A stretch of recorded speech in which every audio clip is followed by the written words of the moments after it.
एक दिन खाली बैठे मैंने फेसबुक पर एक अनजाने आदमी को फ्रेंड रिक्वेस्ट भेज दी, जो दिखने में बहुत हैंडसम था। उस आदमी ने उसी रात फेसबुक पर मेरी भेजी फ्रेंड रिक्वेस्ट एक्सेप्ट कर ली। तुम्हें पता है कि तुम इस साड़ी में कितनी खूबसूरत लग रही हो, उसने मैसेज किया। थैंक्स, मुझे भी तुम्हारी डीपी अच्छी लगी। इसी तरह हमने बातें करनी शुरू कर दी। मुझे पता था कि वह 39 साल का शादीशुदा आदमी है, जो 2 बच्चों का बाप भी है। इन सब चीजों के बाद भी हमने अपनी बातें शुरू कर दी। इतना ही नहीं, हमने अपना नंबर भी एक दूसरे के साथ बदल लिया। देखते ही देखते हम एक दूसरे के करीब आ गए और एक दूसरे के बेस्ट फ्रेंड बन गए। फेसबुक पर हम एक दूसरे के साथ बहुत ज़्यादा बातें करने लगे और सोशल मीडिया पर ज़्यादा से ज़्यादा समय बिताने लगे। दूसरी ओर उस आदमी को लगने लगा कि हमारे करीब आने से, इतनी बातें करने से वह अपनी बीवी से दूर जा रहा है। वह अपने बच्चों के साथ दूसरे सटे में रहती थी। वह मुझसे बोलता था, अभी पता नहीं, मैं सारा दिन तुम्हारे बारे में ही सोचता रहता हूँ। मुझे अफसोस है इस बात पर।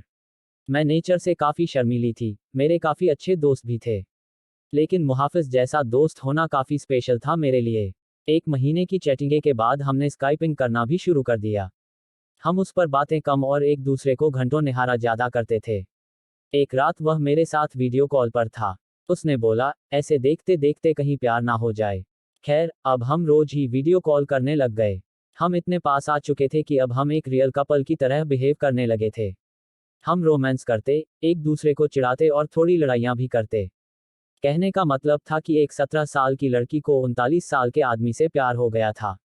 प्यार की कोई उम्र नहीं होती। प्यार की कोई उम्र नहीं होती।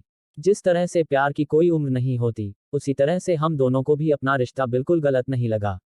हमें नहीं लगा कि हमने कुछ गलत काम किया है। जब उसकी बीवी आई, इसी दौरान इसकी बीवी और बच्चे इससे मिलने आए, पर वह फिर भी मुझसे बातें किया करता था। यहाँ तक कि वह अपनी बीवी के सामने भी मेरी कॉल उठा लेता था। उसी दौरान उसकी बीवी उस पर शक करने लगी, क्योंकि अब वह पहले जैसा बिल्कुल भी नहीं रहा। एक रात की बात थी। एक रात की बात थी, जब ये दोनों बेड पर सेक्स के लिए गए। तभी इनके फ़ोन पर मैंने मैसेज और अपनी फ़ोटो भेजी। इनकी वाइफ ने उठका फ़ोन जैसे ही खोला, मेरी फ़ोटो उन्हें दिखी। उसकी वाइफ ने कोई रिएक्शन नहीं दिया, बस मुहाफिज को जोर का थप्पड़ मारा और रोने लगी। 3 दिनों के बाद वह घर छोड़कर चली गई। मुझे उसकी वाइफ के लिए काफ़ी बुरा लगा, इसलिए मैंने उससे कई दिनों तक बातचीत बंद कर दी। उसकी वाइफ के जाने के बाद हम फिर से मिले और हमने लॉन्ग ड्राइव पर जाने का प्लान बनाया।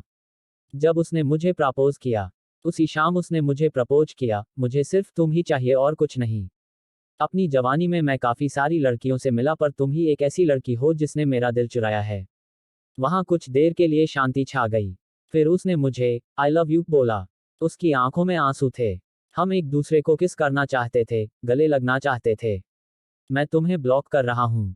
दूसरे दिन मुझे एक मैसेज मिला, जिसमें उसने लिखा था, हे डार्लिंग, आई लव यू, लेकिन मेरा परिवार भी है, मेरी कुछ ड्यूटीज भी हैं। यह मेरा तुमको आखिरी मैसेज है। मुझे प्लीज़ कॉल या टेक्स्ट मत करना, मैं तुम्हें ब्लॉक कर रहा हूँ। मुझे ऐसा लगा कि मानो मैं शादी के बाद विधवा बन गई हूँ।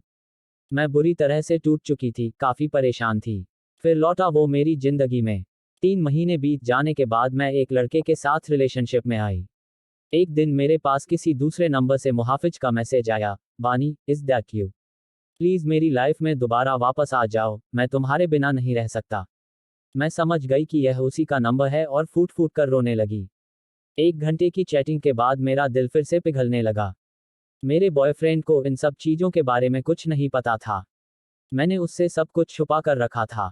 मैंने उस पूरी रात केवल मुहाफिज से बातें की। उसने मुझे घर पर लंच के लिए बुलाया। उसने मुझे घर पर लंच के लिए बुलाया। एक दिन मुहाफिज ने मुझे अपने घर पर लंच के लिए बुलाया था। मैंने हाँ कर दी और चली गई। घर जाकर मैंने देखा कि वह खाली था और वहाँ केवल मुहाफिज के कोई नहीं था। उसने मुझे अंदर बुलाकर फ्रेश होने के लिए बुलाया।